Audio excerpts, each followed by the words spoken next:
नमस्कार मित्रों, ध्यानी ज्ञानी एस्ट्रोलॉजी चैनल में आपका स्वागत है।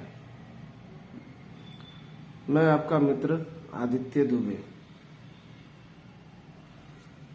कुंडली देखना सीखें कि इस कड़ी में हम यहाँ पे कुंडली के इन 12 भाव के विषय में जानेंगे कि इनके क्या काम होते हैं। किसी भी कुंडली को जानने के लिए 3 चीजों को हमें जानना बहुत जरूरी होता है: ग्रह, भाव और राशियां। ग्रह और राशियां ये अस्थिर होते हैं, कहीं पे भी बैठ सकते हैं।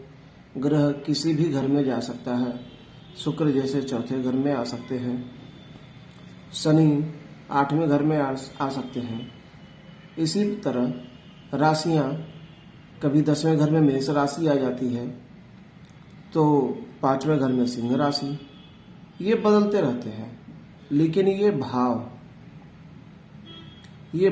स्थिर होते हैं। इनके काम एकदम स्थिर होते हैं। इन्हें हमें ऐसे ही जानना होता है। एक एक घर एक एक चीजों को बताता है। क्या क्या चीजें बताता है, हम इसी को आज यहाँ जानेंगे। सबसे पहले हम देखते हैं कि इन 12 भाव को हम कैसे जानते हैं, किन नामों से जानते हैं। पहले घर को हम प्रथमा कहते हैं, दूसरे को द्वितीया, तृतीया, चतुर्थी, पंचम, षष्ठ, सप्तम स्थान, अष्टम स्थान, नवम, दसम, एकादश और द्वादश। ये 12 घर बने हुए हैं। पहले घर को हम लग्न स्थान कहते हैं। लग्न में क्या क्या चीजें देखी जाती हैं, इस लग्न स्थान से हम क्या क्या देखते हैं, एकदम स्थिर है। हमें कुंडली में इस पहले घर से इन्हीं चीजों को देखना है। और बहुत सी चीजें आती हैं, लेकिन हम अभी यहाँ संक्षिप्त में जानेंगे। शरीर, रूप, रंग, स्वभाव, मस्तक, मान, प्रतिष्ठा, ये हम पहले घर से देखते हैं।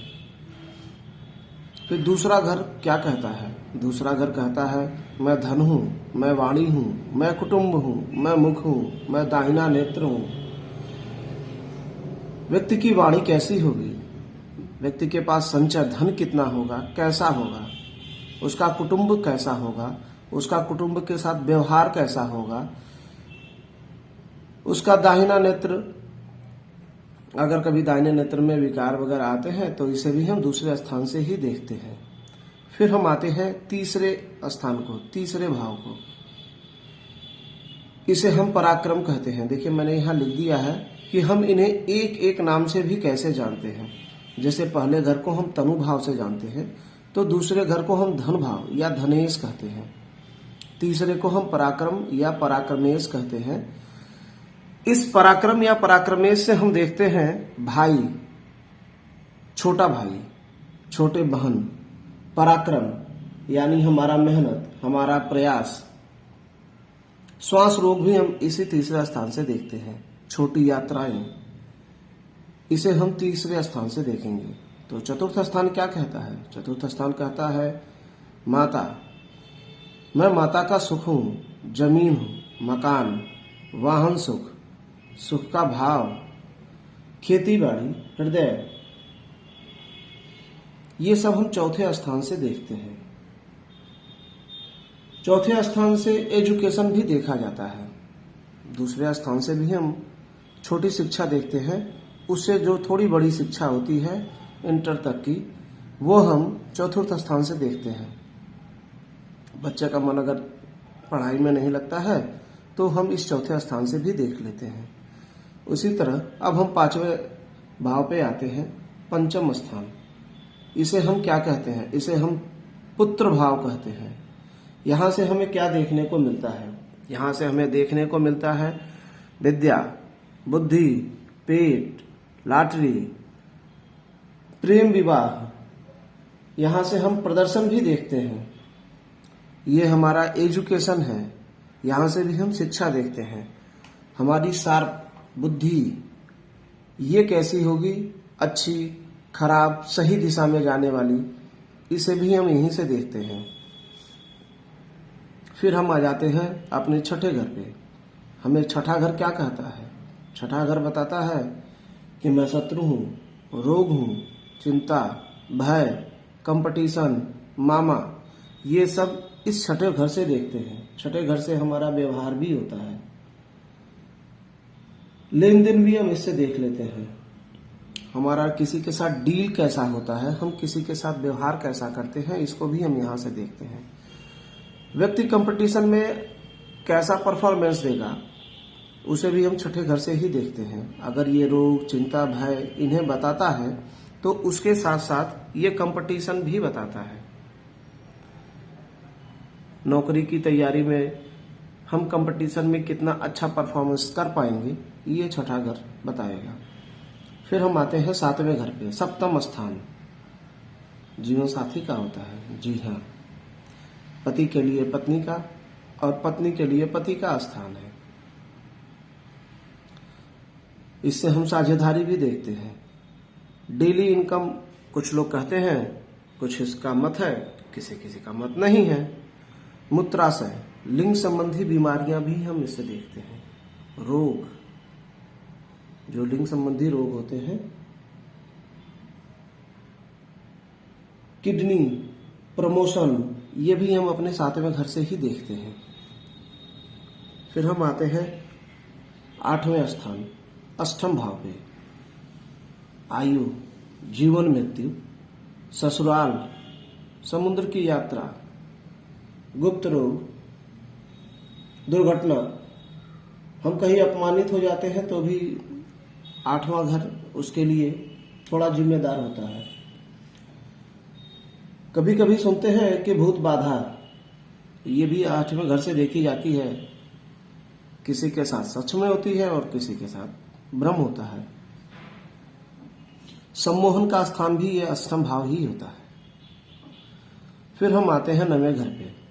नवा घर क्या है? नवा घर भाग्य है, धर्म है, कीर्ति है, संन्यास है, पैरों में जंघा है, नाभि के नीचे थोड़ा गुरु का स्थान है। उच्चाधिकारी, कुछ लोगों का मत है इससे हम पिता का स्थान देखते हैं, कुछ लोगों का मत है कि हम 10वें घर से पिता का स्थान देखते हैं। ऐसे मेरा मत है कि 10वें घर से देखते हैं। तो हम 10वें घर पे आते हैं। 10वां घर क्या बताता है? 10वां घर बताता है रोजगार, व्यवसाय, कर्म, नौकरी, दोनों घुटने। पैर में अगर हमारे दोनों घुटनों में कोई परेशानी होती है, दर्द वगैरह, तो ये 10वां घर उसका जिम्मेदार होता है। इससे हम देखते हैं किसी भी घर पे किसी अच्छे ग्रह की दृष्टि, अच्छे उस घर में 10वें घर में अच्छे घर का बैठना किसी ग्रह का, यही सब उस ग्रह की मजबूती को बताता है, उस घर की मजबूती को बताता है। अगर वो अच्छे हैं तो इनका ये जो लिखे हुए हैं इनका परिणाम अच्छा होता है। और अगर वो ग्रह खराब है, खराब अवस्था में बैठा है, खराब मतलब क्रूर ग्रहों की दृष्टि पड़ रही है, तो वो घर खराब हो जाता है। फिर उस घर से संबंधित जो भी एट्रीब्यूट है वो हमें स्ट्रगल करना पड़ता है। फिर हम देखते हैं 11वां घर। इससे हम क्या देखते हैं? आय, लाभ, बड़ा भाई, दामाद, संबंधों में दामाद, शरीर में पैर और एड़ी को देखते हैं। देखिए, ये 10वें घर से तो हमने इनकम करनी शुरू कर दी, हमने काम करना शुरू कर दिया। अब इससे हमारा लाभ कितना होगा वो हमें 11वां घर बताएगा। ये लाभेश भी कहा जाता है, आय का भी भाव है। इसके बाद हम व्यय करते हैं, तो व्यय क्या है? 12वां घर है। हानि, व्यय, जेल जाना भी हम 12वें घर से देखते हैं। हमें कितनी नींद आएगी, निद्रा के विकार हैं कि नहीं है, ये भी हम 12वें घर से देखते हैं। विदेश संबंध, हम विदेश में जाके सेट हो जाएंगे या सिर्फ यात्रा करके चले आएंगे, ये भी हमारा 12वां घर ही बताता है। जीवन में हम जब सब कुछ अर्जित कर लेते हैं तो हमें मोक्ष की प्राप्ति ये 12वां घर ही दिलाता है, मोक्ष। इस तरीके से हमने देखा कि ये हमारे 12 भाव, 12 घर हमसे कुछ ना कुछ कहते हैं। कुंडली में हमें इन्हीं को समझना और जानना होता है। आज के लिए इतना ही, आगे फिर मिलेंगे। अगर आपको ये सारी चीजें अच्छी लगी हो तो लाइक, शेयर और सब्सक्राइब भी जरूर करें। नमस्ते।